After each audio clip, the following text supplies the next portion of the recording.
Okay, you're welcome. Hello, everybody. This is my first live and in person and Zoom, so bear with me because this is a different situation. I'm Christy Ennis. I'm an independent transaction coordinator here at KW. So today we're going to go over command and how to get your deals processed and opportunities, along with processing your commission demands to get paid when your file closes. So feel free to ask questions. Let me know if I'm going too fast. I will try to make this as basic and effective as possible. All right, so I've already logged myself into my command. I'm assuming everyone at least knows how to access their command and get logged in. So I'm already logged in. The first step is to create a contact if you already do not have a contact created for your client. So the first is over here on the left-hand side, you're going to go to contacts and either create a contact if he's not already in there, because you can't create an opportunity without having your client in the command system. So you will go to add contact. Do I need to clear that? Yes. Okay, because it's not showing up on my end. Okay, everybody, I'm assuming can see my screen. Okay, so add new contact. You can put as much information in this as you would like, but the main requirement is to have their full name. You can add email addresses, you can add phone numbers. Obviously, the more information here, the better for you. You could also add a relationship, if it's a husband and wife or whatever the relationship may be, to the contact so they sync together. And it gives you that option as well, and they will be connected together. So once you input their information, you're going to click create. So once you have the contact in there, you are now able to create their opportunity. The opportunity is where your transaction gets submitted in order to get paid. So it's all your documents, your file, for compliance to review, to make sure we are compliant with DRE, with KW. This is the spot to get your file into the KW system. So you're going to click down here to opportunities. And you're going to create a new opportunity. I'm just going to do it as a listing, but it's typically the same as far as creating the opportunity. Just the difference is whether it's a listing or the buyer, and it'll be up to you to decide. So your opportunity, that would be your opportunity type, whether it's a listing, a buyer, and if it's a referral, typically you're going to do it, I guess, whether you're referring a listing or referring a buyer, you would choose either or based on the type of referral it is.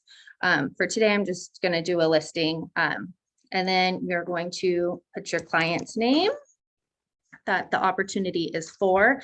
If there is a co-seller or co-buyer, you would type it over here. If you linked them as a relation, it generally will pop down automatically in this section as a co-seller or co-buyer.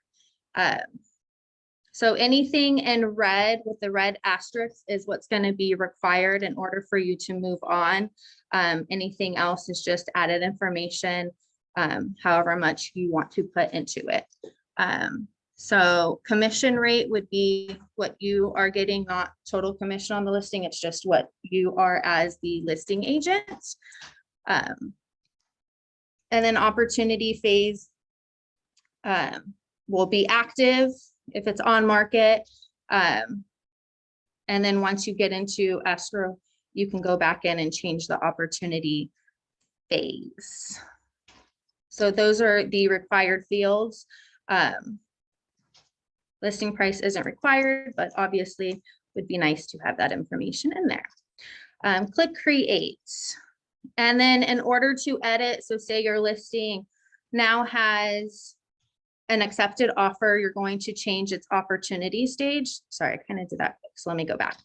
So if you need to ever edit the information on whatever you put in, you're going to click on the little pencil, and this allows you to edit the information that you've inputted. So say you're now in contract on your listing and you need to change the opportunity phase to under contract. And then there's your various stages of where your contract is at, whether it just went into escrow, it's in inspections, you can change the different stages of it being in escrow. And then you can also add your close date, your acceptance date to when your deal is closing and so forth. And then you're going to click save. Next would be to add the property address. So you're going to click on the pencil and type in the address. And it generally will most likely auto-populate for you. Click save. So that's the main general information that is required to get your opportunity started. Next would be documents and submitting documents. As soon as it'll pull up. Let's see. Oh, that's weird. Technical difficulties. Let me refresh it. There we go. Okay, so this is your documents section. You need to apply a checklist to your opportunity. So residential, there's a few different options. You have residential, a commercial listing, a listing referral. Typically, it's typically a residential deal. If it were a listing, you would choose, or a referral, you would choose the referral option. So for now, we'll just go to the listing checklist. And anything obviously in red will show required. Anything in the other colors, yellow and orange, is, like it says, conditional or optional, and it's just based on your listing and what you may or may not need. Everyone has their own, or you'll have your own way of saving files, however you would like to do it. I save all my files in Dropbox. That's where I learned to access and everything. So for my Dropbox, you can drag and drop all your documents into here. Is the easiest way I have found to do it, but everyone, you know, has their own system, and you'll figure out what works for you. For me, I literally find my files that I'm going to upload and I drag and drop into the section that they belong in. So listing agreement, the DIA, and then the MLS printout are the three main items required for your listing. And just kind of do the whole drag and drop for the section is how I find the easiest way to do it. And then if you have all the documents needed, you would submit to MCA. That's then when it goes to compliance and they will review it. If there's anything wrong, any signatures missing, it'll get returned back to you with notes on what needs to be corrected or fixed. So the same process would happen for when you are under contract. You would upload your files the same way. There's a question in the chat. Okay. Uploaded only those that are fully executed. Correct. You only want to upload documents that are fully executed. Compliance will review them. So if there are signatures missing, documents missing, your file is going to get rejected.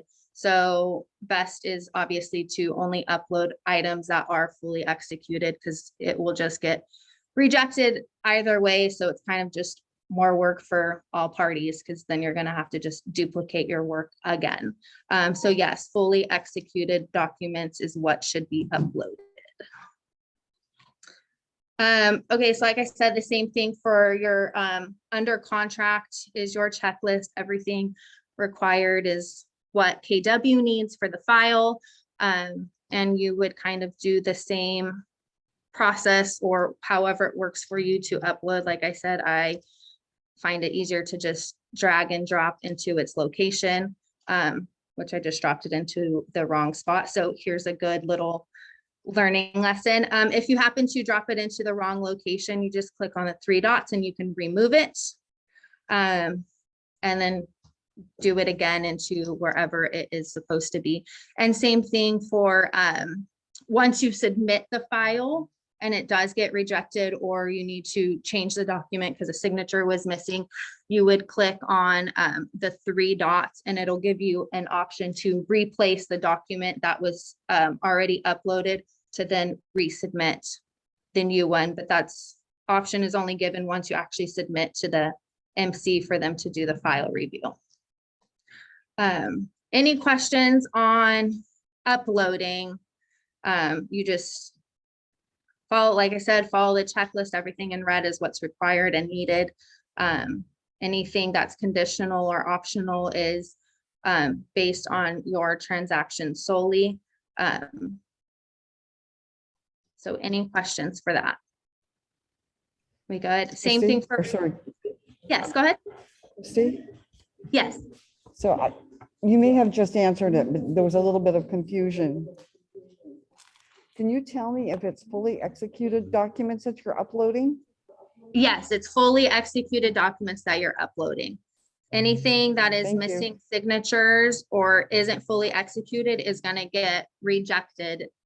So fully executed is what KW wants, obviously, because then it'll just get rejected and then it'll be more work for you and compliance to have to, you know, review all of that again. Reported somehow that you sent it out, the signatures haven't come back, but So if you get down to that point, then you would upload the emails.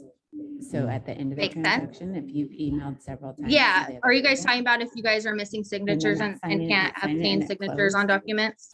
Then you would upload those emails. Okay, comment. Okay. Are we back on you? I'm No, we're back not. on. They hear us. How do I, yeah, I'm back. Oh, I'm gonna mute all of them. Yeah, okay. Okay, so that's uploading documents. Next is your offers. So you have to input an offer in order to for it to open up the commission tab in order for you to process your commission. So on your listings, you have the option of literally inputting as many offers as you've received into here to kind of track them, or you can just upload the one that's been accepted to then get your commission process. So I'm going to do it based on that information, just uploading, adding the offer that we're in contract with, that I'm going to do my commission demand off of. So you're going to add new offer. You can call this whatever you would like, based on how many versions of an offer you are uploading. For me, I just always label it as accepted offer. That's just how I do it. So here you're going to just literally follow the prompts and offer date, close dates, click on parties. So you can add the buyer's name. And like I said, you can put as much info here as you would like. Your client's info will automatically be populated. The other side, you'll have to input agent name and information down here. And then you're going to click terms. For this section, you have to input the cash and finance, if there is finance amount, sales price, and then I always do earnest money just for my information. And then if there's any seller credits, I like to put that in there as well, just for information purposes only. So your amounts just need to obviously total up the purchase price on whatever the amount may be. I just typically follow the first page of the contract or the counter and just go off of the terms that are on there. And then agent analysis. I don't ever put anything here. This is based on the other agent you're working with. I'm assuming this is a recruiting tool for KW. Click save. So once you put that information in here, this is where you can accept your offer to get the commission demand processed. So click accept. And then you can go to manage commission, which is where we're going to be able to process the commission demand. So what I always do first, because there's not an option to add escrow information in here, you have to add it under notes, and that's for some reason something I always forget to do. So I just try to do it right off the bat so I can remember to do it. Otherwise it's going to get rejected by the MCA that you don't have that information. So under notes, you always have to add title information. So I typically will either just copy and paste it off the prelim or however, whatever's easiest for you.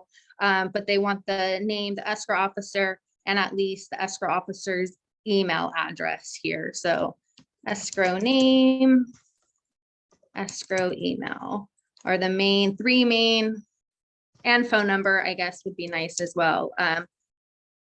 Depending on the location, because not all are local. So like I said, to make it easier for the MCA, I literally copy the escrow's information off the prelim, because it'll have their address, their phone number, their email. It just kind of gets all the information needed, and you don't have to worry about it getting kicked back to you. So click save. They used to. I know, I don't, when it used to be a different system, they kind of had it, and then I don't know what happened here. So general information, typically, under general information, everything's usually there. You usually don't have to edit this section. Occasionally the contract date doesn't transfer over.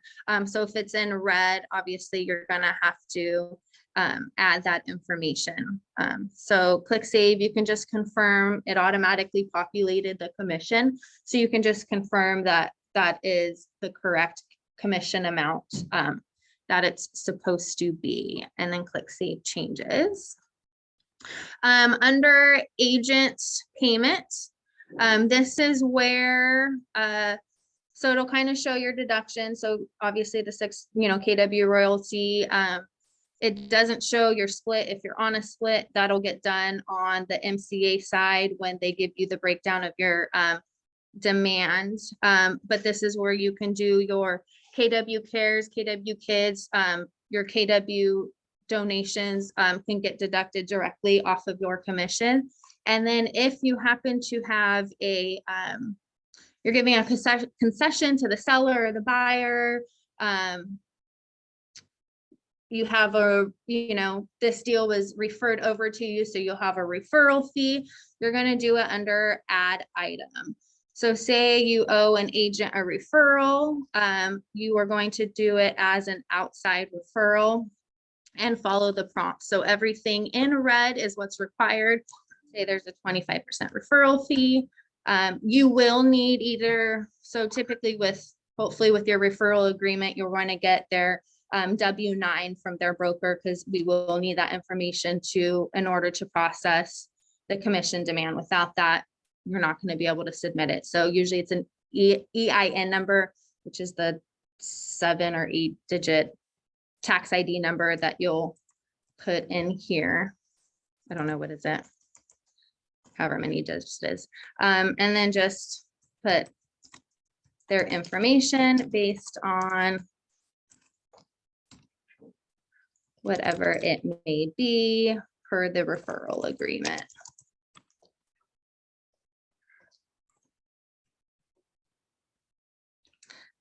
9 digits. So my digit off. Okay. Click save. So it'll deduct the referral, and then you would do the same thing. So say you had a seller credit, you're paying a TC fee, paying for the buyer's home warranty. I always do it as a deduction for any of those, and as a deduction. So say you're paying for the buyer's home warranty, so $525, and I will just say like buyer's home warranty, or you can say seller credit, whatever it may be, just a little description, who it's paid to. Oh, you can't see me? Oh, Just refresh up here.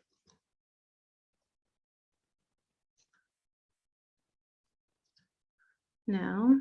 Okay, sorry. Once I didn't realize it wasn't sharing. Unshare and then reshare. Oh, unshare and then reshare. Okay. New share. Then just stop sharing. Stop. Okay, stop and then sharing. share. Okay. Sorry, guys.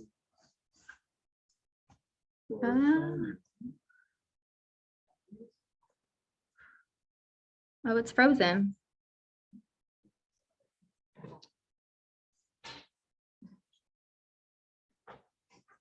Do you want me to stop sharing again? I can see your screen. Yeah, it's been on the web. So you can keep going to the people there. Okay, so everyone on Zoom, sorry, it's just here, guys. So everyone on Zoom can see my correct screen, I'm assuming. Okay, cool. So where was I? Oh, deductions. If you had, like I said, TC fee, seller credit, you would do it under deductions and follow the prompts. So everything red asterisk is what needs to be completed in order for it to get processed. So I'll just kind of do it like I was doing it. We'll just say seller credit,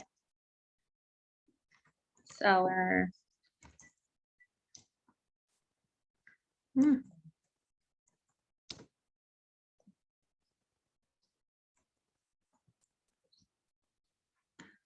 And click save. So whenever you're done with, all your deductions, KW cares, or whatever you want to do, whatever needs to happen, click save.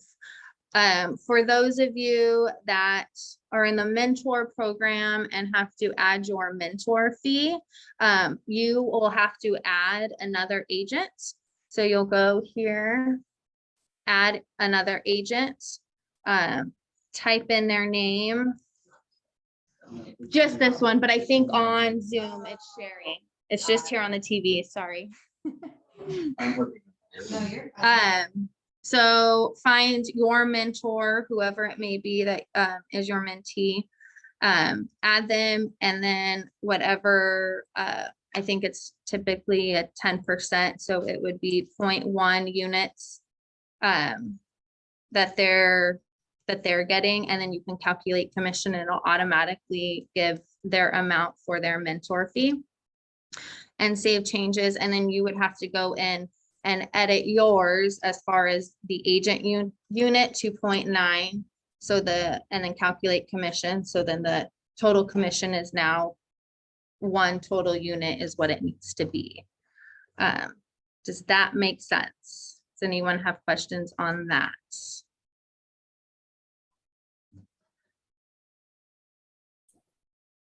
Okay, does the deduction come out of the gross or agent net?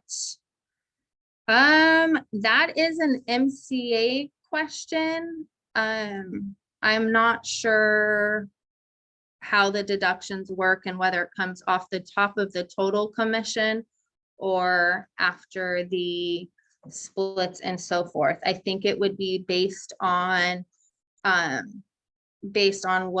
it is. So I think if it's a seller credit or the TC fee, it gets taken off of the agent side directly. It's not split between your commission split with the office. Like the office isn't covering part of the seller credit. It's based off of your commission after your split or whatever it may be. Does that make sense? I hope I answered that correctly. So once you have all of that information in, it looks right. You can look over here and see kind of the breakdown as far as what gets paid into royalties, what gets paid to the company, as far as the split, and then all your deductions will show down here. Other deduction is going to be whatever concession you did, or TC fee is going to show there. So once this information is in and you have it all, you're going to click submit. I'm not going to do it so it doesn't go to them. And that's how you process your commission demand to get paid. So as far as referrals, like I mentioned earlier, it's going to be the same process. You're going to have to add the client, create the opportunity for them. And the referral checklist is very basic. We'll do one just so everybody can see. We'll do buyer.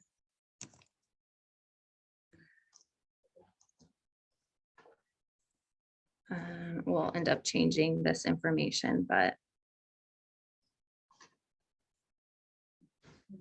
how do I, there we go.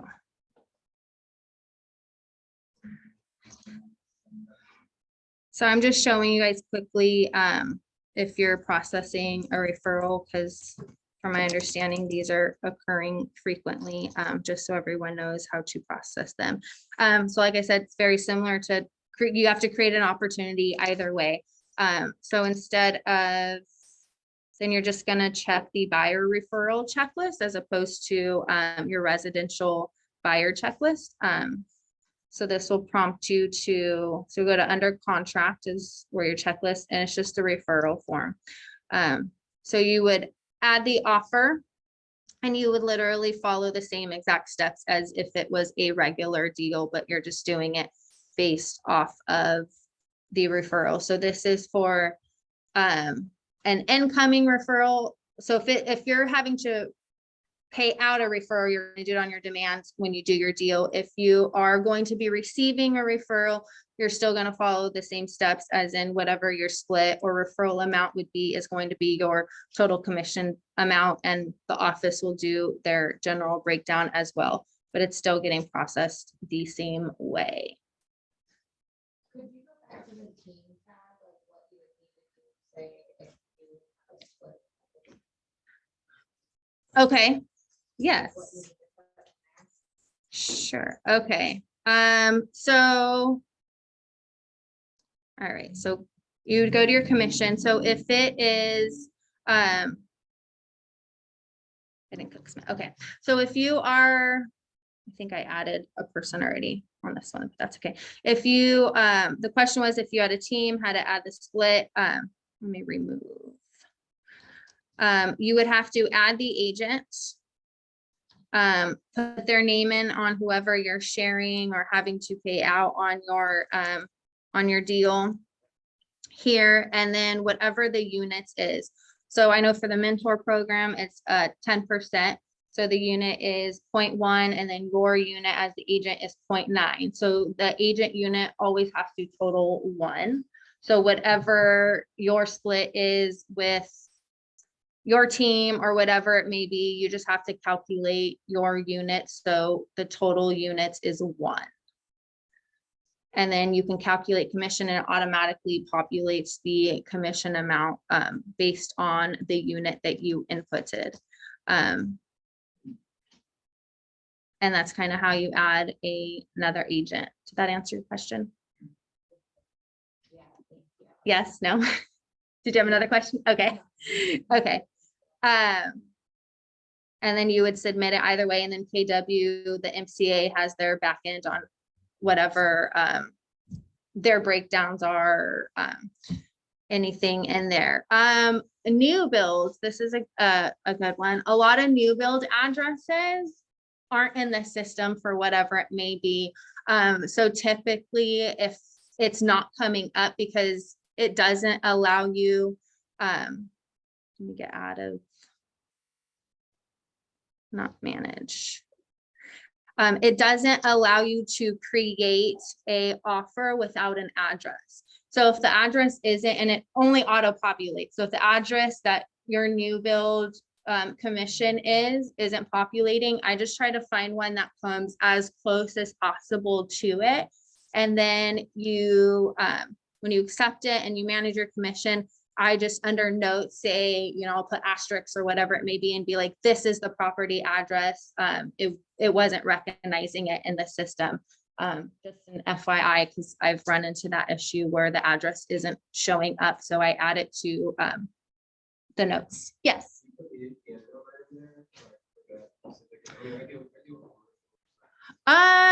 It doesn't ask for a spot for an APN number, and I don't think I think it literally has to be an address. I don't think there's a way to do just the APN number. And then you can, like I said, then I just added in the notes, like, this is the correct address. They don't have it. Ooh. I wonder, let's see if, let's do a trial. I don't think, and I could be wrong.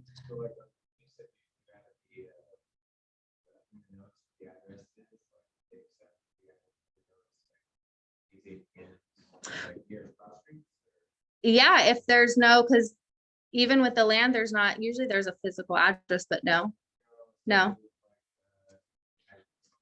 Okay. Yeah, then you would just have to say that's not the address. It's only APNs. It's, you know, whatever notes you can offer them. I know that they have to, I think, have some type of address, but the MCA's back office system, I don't know how it works.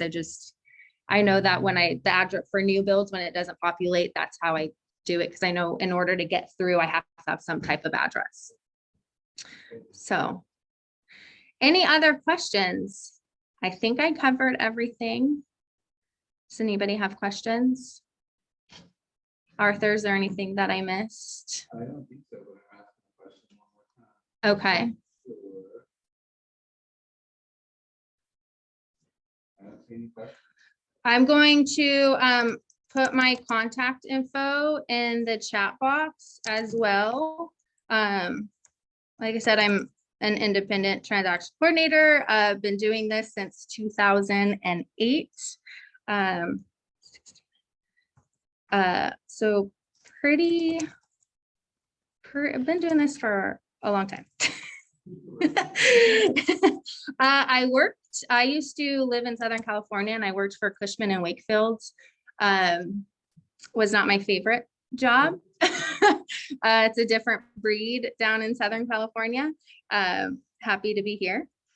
But yes, I've worked with the whole AIR forms, but commercial is a different animal, but yeah, it's good. Yes, I sure can. You're welcome. No, you're good. Seamless TC. I have a flyer here and I can pass them out to those that are here locally. Any questions? Yes. Back to the, when you select the contact, I was trying to do it in the opportunity, but it wasn't. I ended up doing it wrong. Just to do it a different way. Okay. So when you're on the contact, So under details and you're trying to link the contact to the opportunity? Is that what you're asking? no, when you create the opportunity and then try to link it. Right. So here under contact name, Yeah, it wasn't showing me any contact. Really. so you have to input the contact first. So if the contact is not in your command, you can't link it. No, I'm trying to grab it from the command contact. So if you start typing, if you've already inputted it and start typing their name, it should automatically come up, see here in the list. If it doesn't, then it's not. Are you part of the mentor program? Yeah. So what I've come to realize with that one is under opportunities, here it has my name, all opportunities. The people in the mentor program will have like MCA something, their name. There's more tabs up here. You'll have to click on your individual name up on top because that's where your contacts are linked. For some reason, it's not linked into the mentor program part, so that's probably why, but I can come over there and show you. Yeah. Yeah, okay, cool. I'm gonna stop sharing again then. Any other questions? No? All right. Well, I think that's it then. Thank you all for joining us. Left my contact. If anyone has any questions, please feel free to reach out. Always here to help. Everyone have a happy holidays and we'll see you at the new year. Thank you. You too. Thank you.